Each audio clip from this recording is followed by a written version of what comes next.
All right, looks like we got some few people that have tuned in. Thank you so much. My name is Eduardo Drake, and I'm the founder of Fantastic IP Consulting. I'm a patent lawyer, trademark lawyer, copyright lawyer, trade secret and licensing lawyer. I handle all those. Mostly what I'm most excited about is working with entrepreneurs and helping them make the world a better place.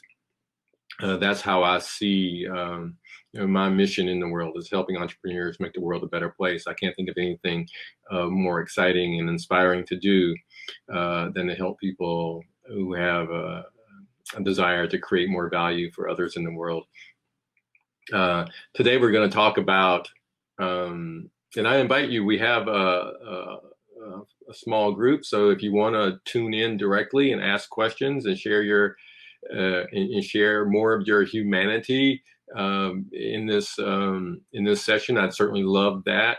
I have some prepared material that I think is very valuable to share, and I think that the most value is shared when we actually have an interaction between us. I think things stick more. There's more energy available, more creativity, and ultimately we're here to help expand possibilities for you and your organizations. So our topic is IP. So I invite you to come in to the conversation at any point, and I'll see if I can figure out how to make that happen when you do indicate your interest. So our topic today is IP secrets to supercharge your startup. IP secrets to supercharge your startups. We have a half hour, so let's get to it. Again, my name is Eduardo Drake, founder of Fantastic IP Consulting.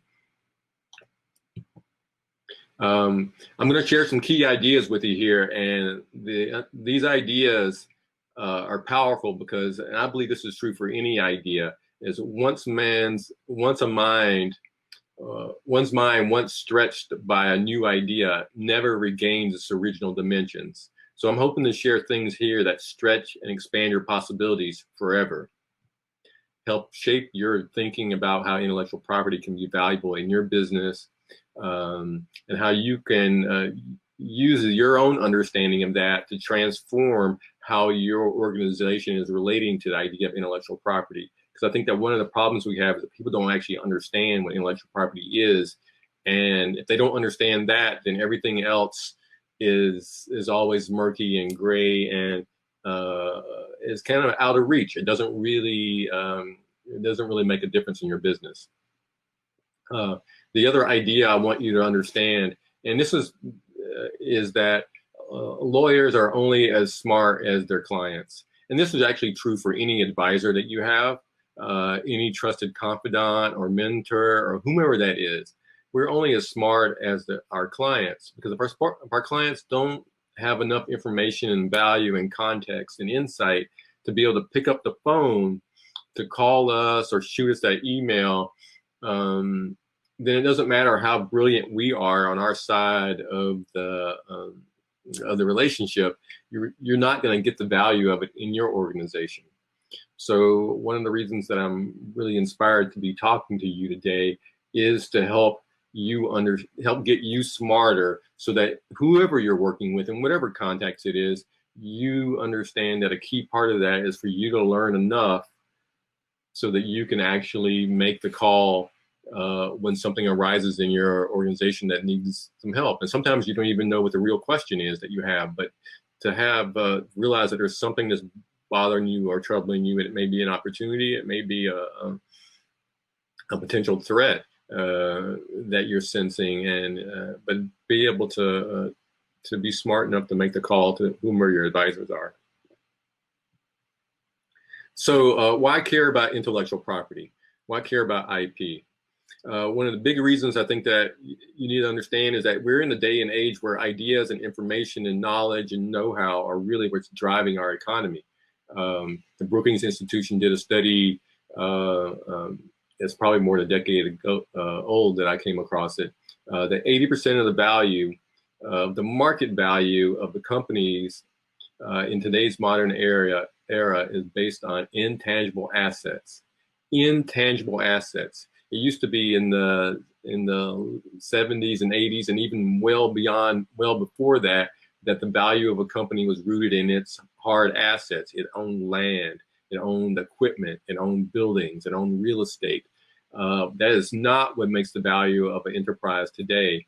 80% of that value is really in intangibles. Those include your employee relationships. Those include contracts you have with customers, customer relationships. It includes your reputation in the marketplace.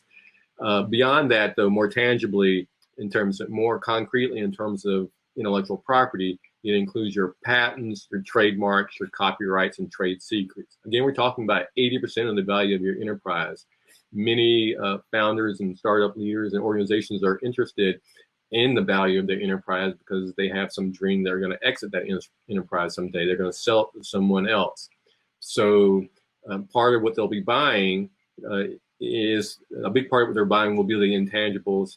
And to the extent that you can own and control and present a container of those intangibles, then you'll be adding more value to your business. And this bucket is meant to show that if you're not being proactive about protecting your IP, then you're probably leaking IP, just like this bucket here. Value is draining out of your business. If you're a startup, that means that you're on the cusp of something and you've seen something that probably the rest of the world hasn't seen. So every day that goes by that you don't have a sense of owning that and protecting it, then you're leaving the opportunity open for other people to see what you're doing and to seize on the same opportunity. You can't always stop them from doing that, but you can encourage them to do it another way.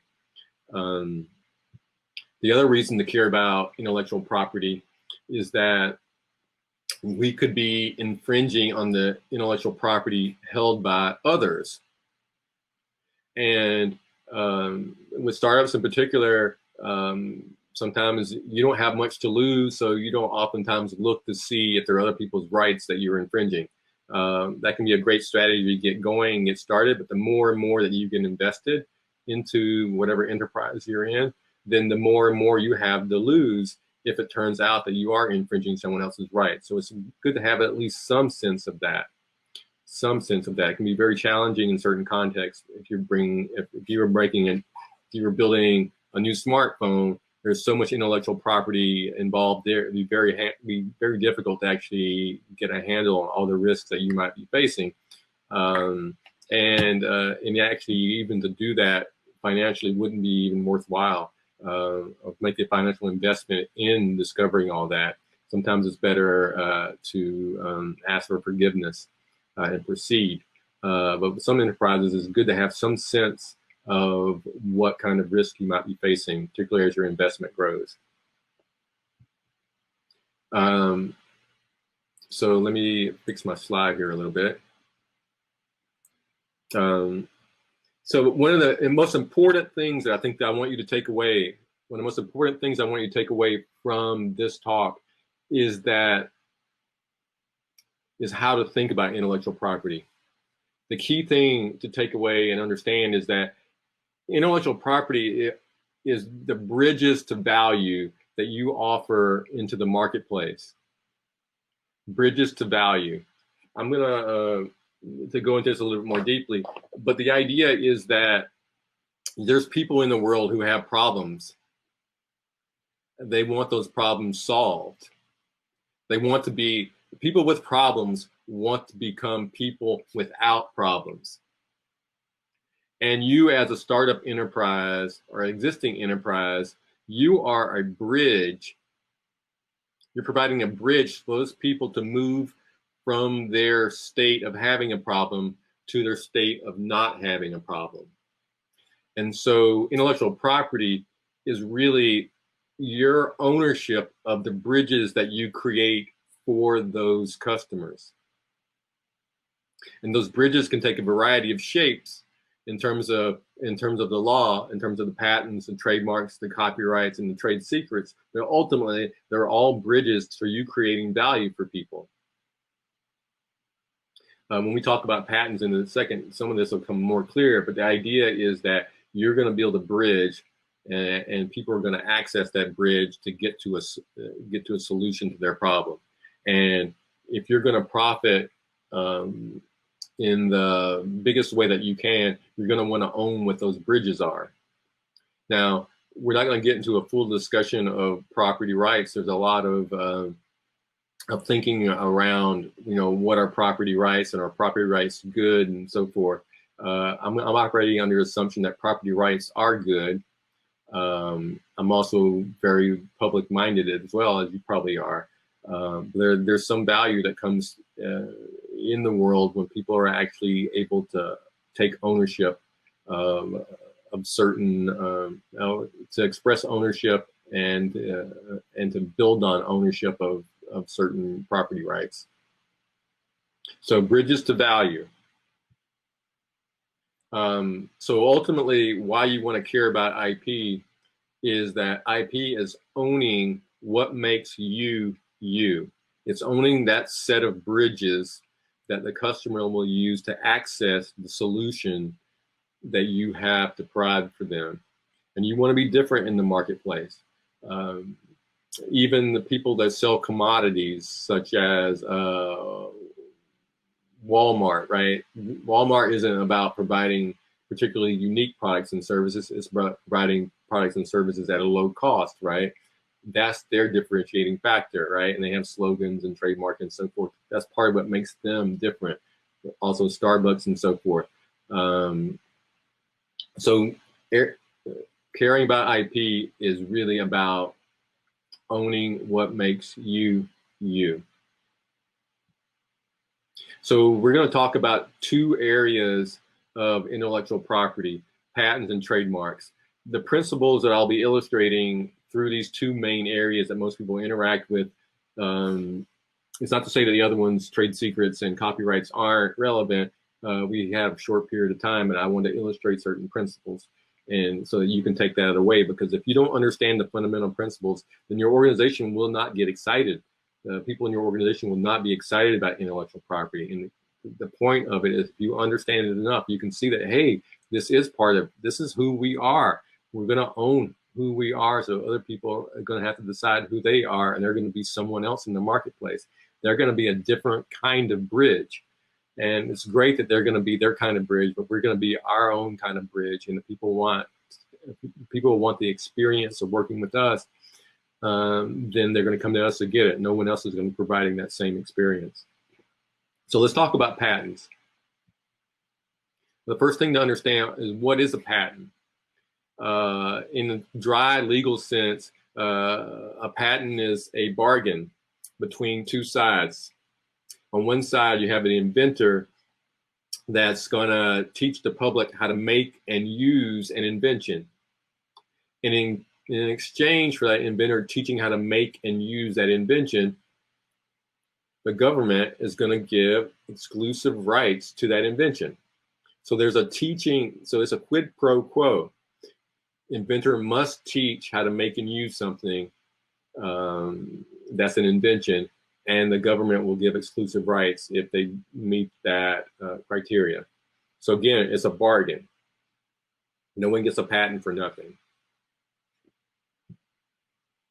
The value of patents are that we protect and enhance profits. Again, think about the bridge metaphor. If people can only get to your solution by crossing your bridge, you can control the price of that.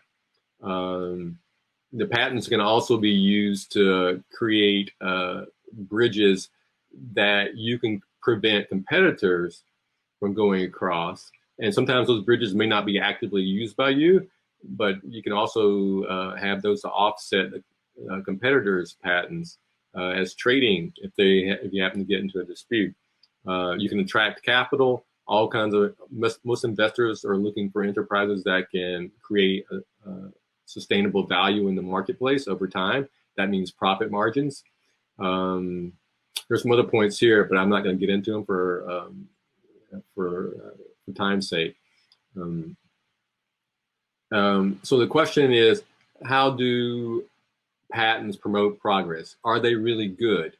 I think that you can start to begin to get the sense that they're good for companies in terms of them controlling access to their unique solutions, providing access to a solution that delivers the customer to a value. But how do they actually promote the progress of science? There's a lot of discussion in the world about, well, patents are bad, patents stifle innovation, and so forth. And if you're working with a company that has startup, it's particularly prevalent in the software space, where there's open source software and all kinds of movements around there.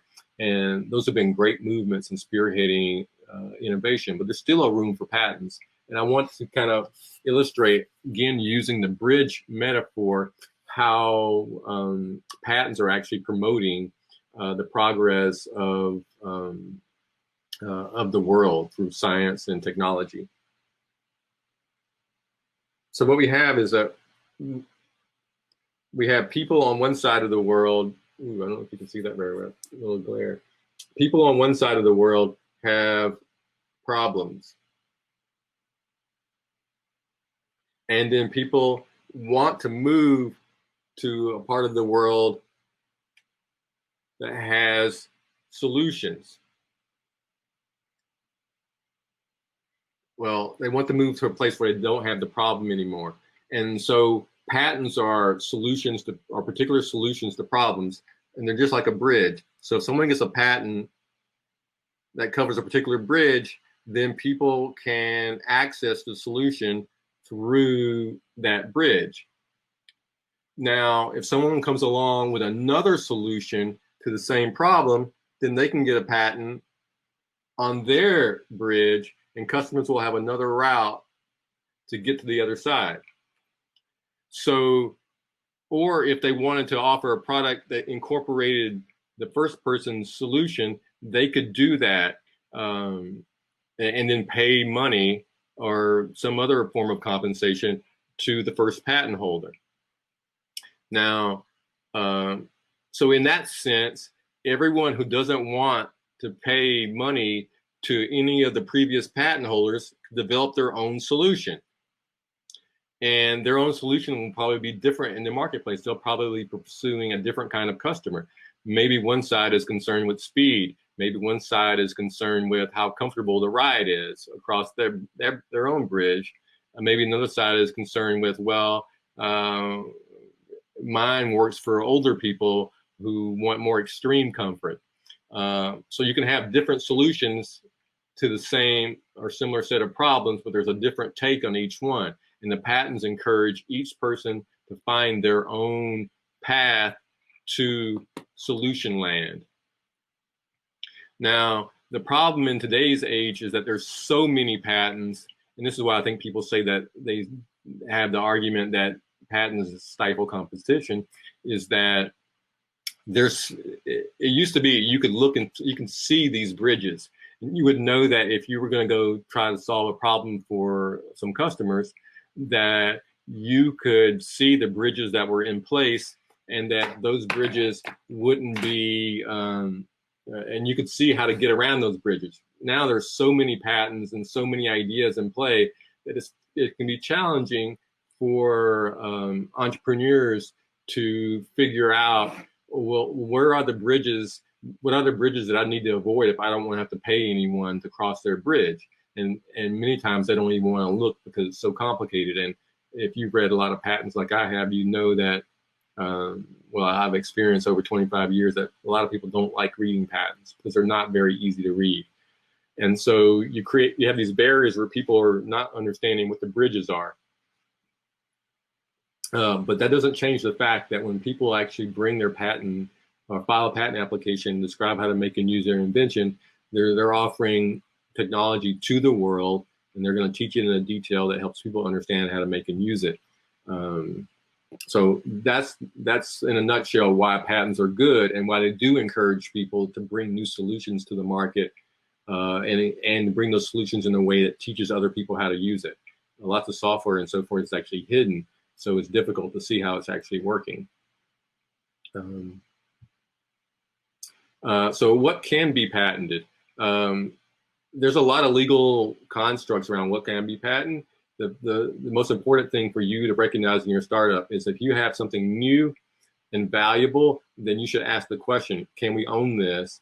And then your advisor, whoever that is, whether it's me or someone else, your advisor will help you figure out what are the best tools for actually owning that, so you can have your bridge and have unique control over it so that no one's going to be offering the exact same solution as you. Things that can be patented include, Crocs and cell phones and materials like Gore-Tex and pacemakers and software like Windows, and even icons in computer software can be subject to design patents. So basically, I really advise clients that anything new and valuable that you've created, you want to figure out how to get ownership over, because that's something that can add to that 80% plus value of your startup. The other question I think is very important for you to get a handle on is how to assess your chances of getting a patent. You can have something new and it may be an uphill, it could be an easy battle to get it patented at the patent office, or it could be a challenging situation to try to get it patented. And I think one of the best metaphors that I use for this is that think about a boy and a girl that grow up in the same neighborhood. If the boy and the girl grow up in the same neighborhood, then there's a certain probability that they might connect, they might fall in love, and they might have offspring. Now in patent law, if you have two pieces of technology that are next to each other, like let's say aluminum metalworking and tin and cans, those technologies are close to each other. So if you make an improvement, if you put those two together in a way, then that's not going to be new. Or if you think about, maybe I'll give you a better example. If you think about shoes, and someone comes up with a new way of putting shoes on that involves a faster way to tie laces, those two technologies can come together and make it, and you might create something new out of it. Like it could be 10 times faster to tie your shoes. But if you bring that invention to the patent office, it could be very challenging to patent, because they're going to say that, hey, it's obvious to put those two things together. Now, if the boy and the girl, going back to our metaphor, if one lives in Memphis, Tennessee, and the other one lives in Paris, France, totally different neighborhoods, then the chances of them actually getting together and have offspring is much lower. And so in that case, the invention looks less obvious and more likely to have a chance to get through the patent office, because they'll see that it as it is an inventive combination. So again, if you have two technologies that are in the same technological neighborhood or family, the odds of them getting together are going to be higher, and you're usually going to have a harder chance of getting a patent in the patent office. If they're further apart, two disparate technologies, if I bring together glass technology with cell phone technology and I create something new out of it, then the chances are I'm going to have more of a chance of getting that through the patent office. So that's kind of a quick and a rubric and understanding about how to assess your chances of getting a patent. Here's some tips for patenting. Oftentimes what happens when people are patenting is that they patent their solution to a problem, and they don't realize that if they're dealing with a new problem they've identified that's not been addressed in the marketplace, there are actually multiple solutions to that problem. And instead of owning just one bridge that customers can cross, you can own multiple bridges. And so it's very important in your patenting to think about patenting the solution space, the set of all bridges that you can that will control access that customers might have to that value. And that gives you more control over what you're charging in the marketplace, and it gives you more value to deliver to an M&A partner or whatever, or sale of your company down the line. So try to patent the entire solution space. That includes your preferred solution and other solutions. Here you see I have an image of film cutting. I think about this as like patenting that ends up on the cutting room floor. The other important strategy to recognize is that you might have a single solution, but if you're creative, you can parlay that single solution into multiple patents.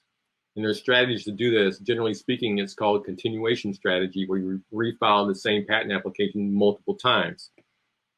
So then you can milk your innovation for multiple patents, not just one. This creates more value because patents are kind of like bullets in a gun. The more bullets you have in the gun, the more that you can fire to deal with competitors that are treading on your turf. The other important thing to recognize that you can do with your patent strategy is that you can fast track patents. One of the big objections that people have with patents is how long it takes to actually get them. Average pendency through the patent office is 3 years. And that's a long time if you're a startup company or any company trying to develop proprietary rights that you can actually enforce in the marketplace. There's a new mechanism called the fast track that allows you to get through the process in 12 months or less. And that can make a huge difference to your team in terms of getting them excited about your innovation and also creating something legally tangible that you can use to actually fend off competitors. Patent pending, I tell clients, is like as having a gun without any bullets. So fast track helps you alleviate that. Fast track is, again, so you can differentiate you can get patents, you can get actual patents instead of being just patent pending. One reason you might not want to fast track is because you think it's low odds that you'll actually be able to get a patent. The patent is good because it deters some competitors. I mean, the patent application is good because it will deter some competitors, but you may also want to, so you may actually want to have the application pending, knowing that your odds are maybe a long shot.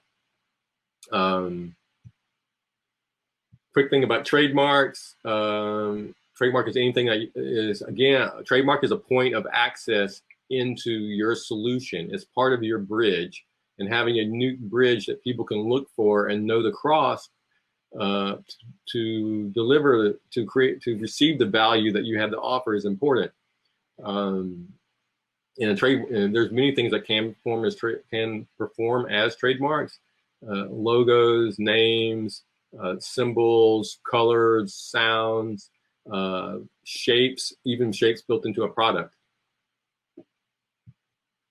Again, something about the value of trademarks. Again, it's a bridge to the value that you're creating. It's market differentiation. And one big advantage of trademarks over patents and other forms of intellectual property is that trademarks can last forever if you take care of them properly. And these are also containers for the goodwill that you're providing to customers. So a big tip is to make sure that your trademark stands out from what your competitors may be using.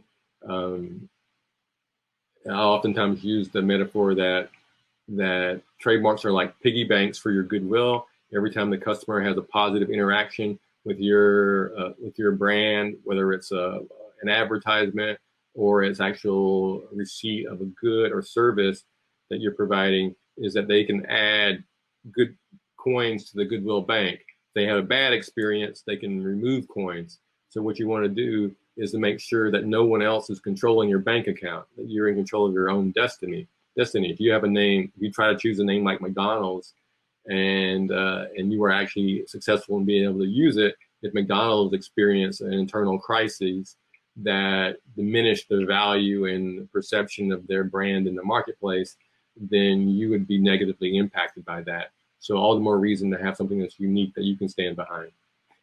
We are at time. That was a very fast half hour.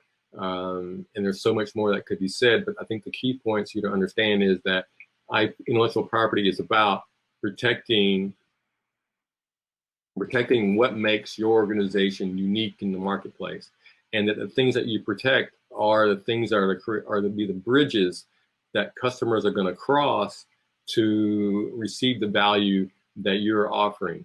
And you want to own your bridge, so then you can control you can control what you're charging as they cross it, whether or not you charge zero or you charge some money to do that. You want to own your world and your intellectual property. I hope this works for you. If you have future questions, please do reach out. My email is eduardo@fantasticipconsulting.com. I'm happy to do free consultations with people all the time. It makes my day. I love connecting with entrepreneurs and learning what they're doing and figuring out some way to help them.